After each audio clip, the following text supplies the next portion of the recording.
Machines can become everything that you are. We can build machines which are intuitive in nature. You will find that you will be speechless about life. Consciousness is the essence of life. Some people are saying we will build consciousness into a machine.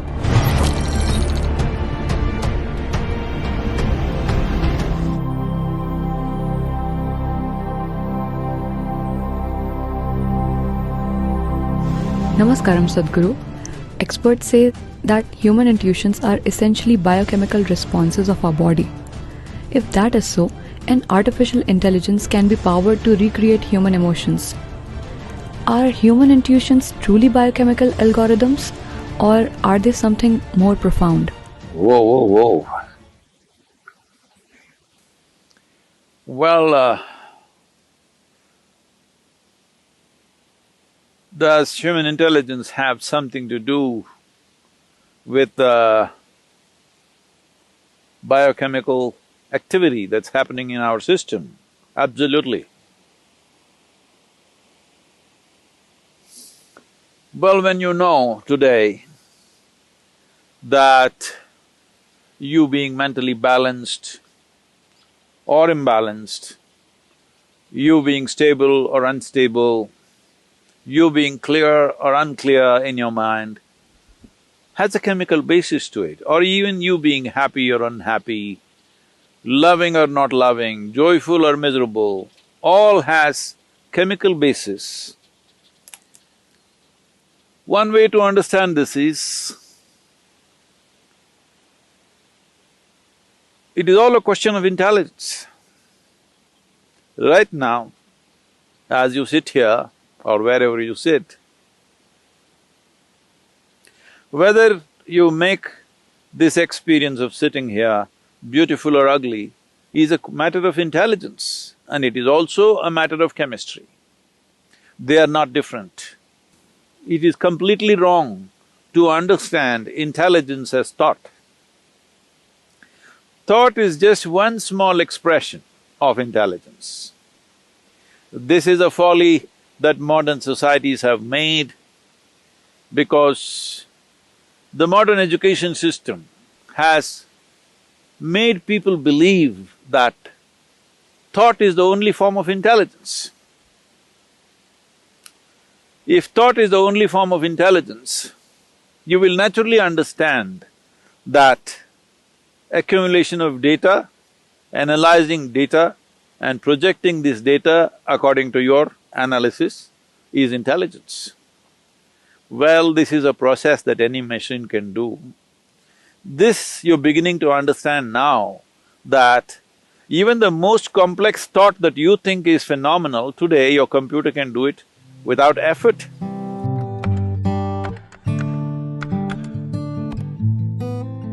Do you see a simple calculator can do more mathematics than your teacher can do?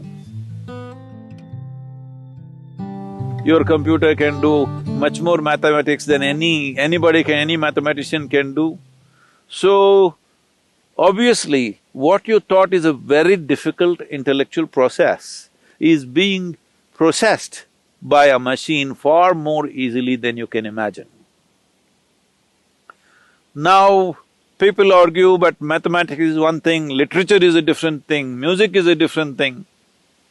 Well, I'm telling you, whether it's literature or music, which are considered more, outpouring of human heart, even this can be done by a machine. Well, we've still not built machines good enough to do that maybe, but you will see in the next 25, 50 years' time, maybe, I don't know how long, but it will inevitably happen, you can't make out. Or probably it will be more perfect. So, this about intuition. First thing to understand about intuition is not a different level of intelligence.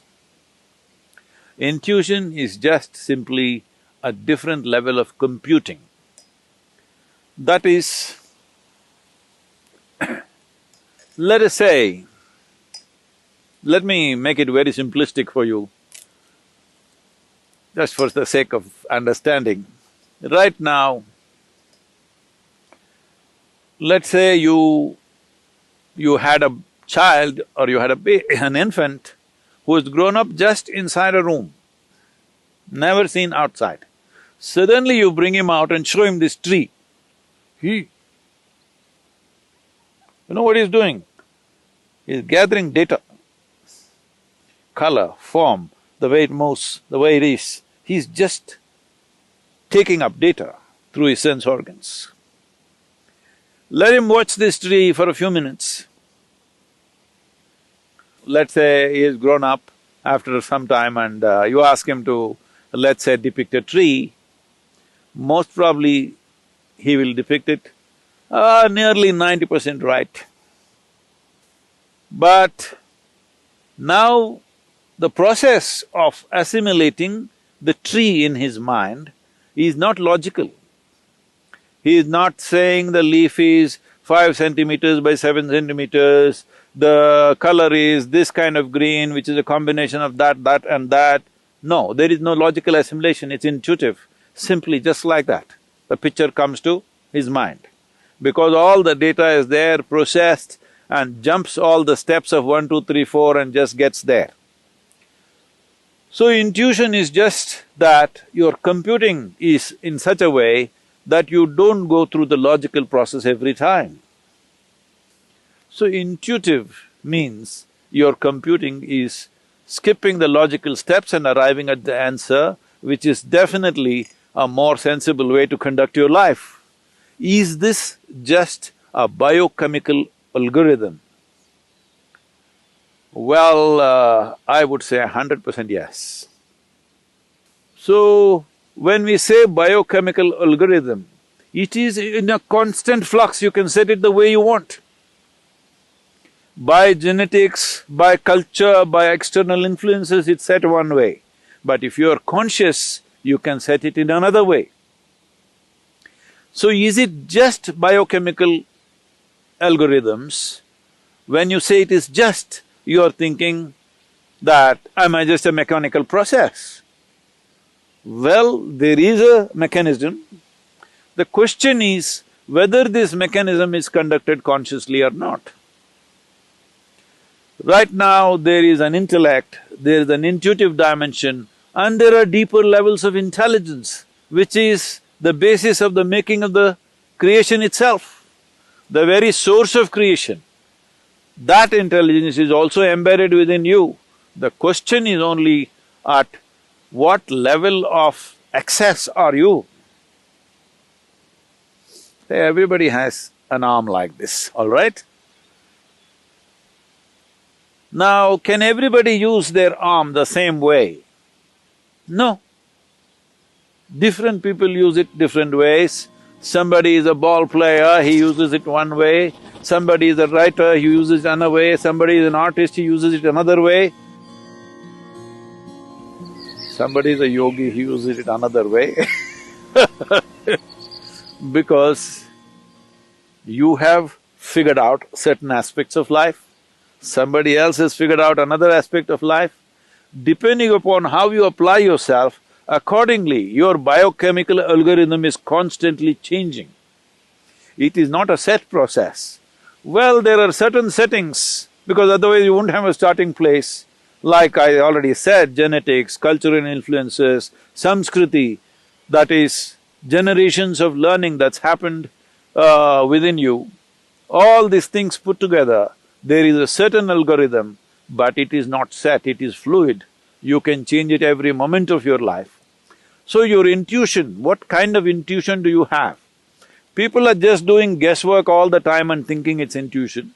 No, if you want to develop intuition, first thing is, you must learn how to simply sit here, fully alert and not thinking about anything.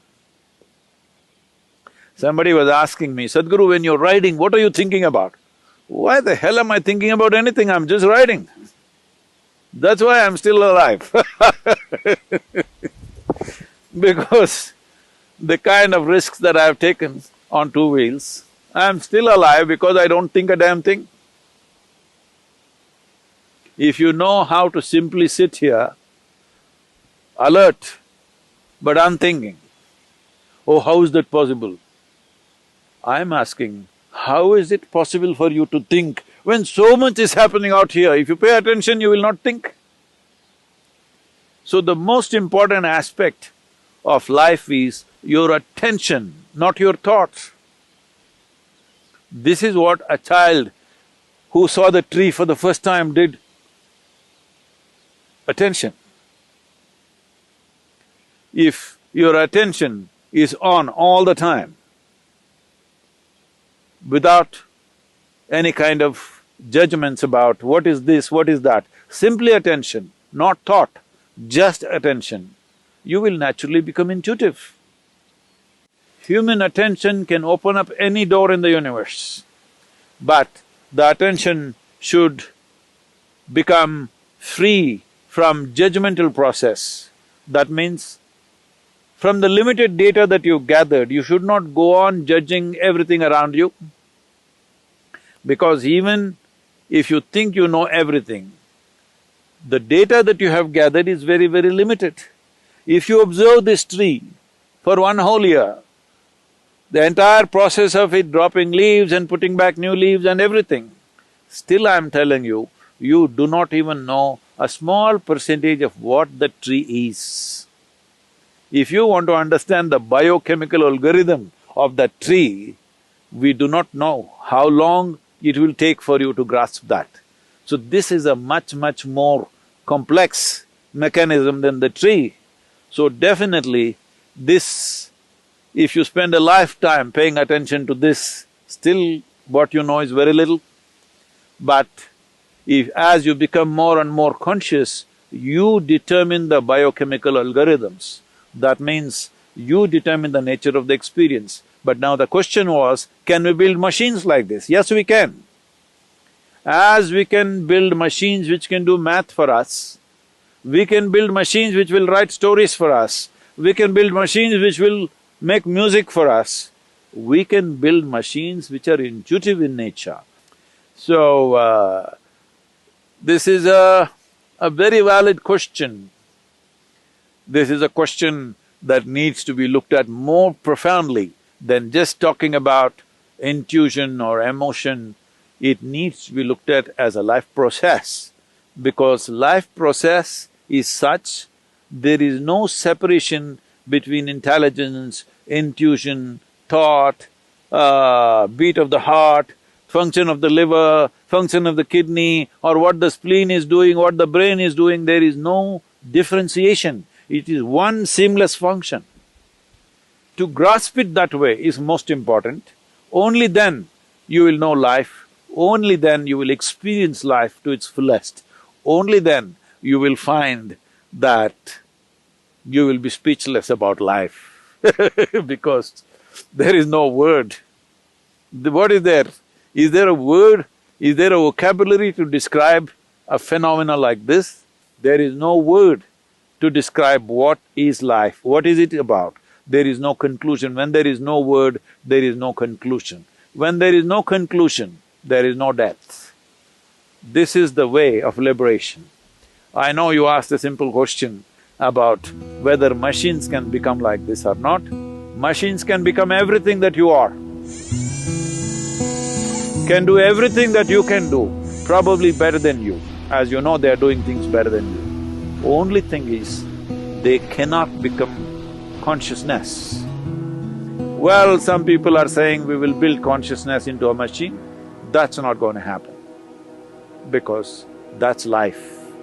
What you call as consciousness is the essence of life, that which cannot be described, for that which we don't have a word to say what it is, that which is that indescribable force which makes everything happen. That will not happen in a machine, 100%.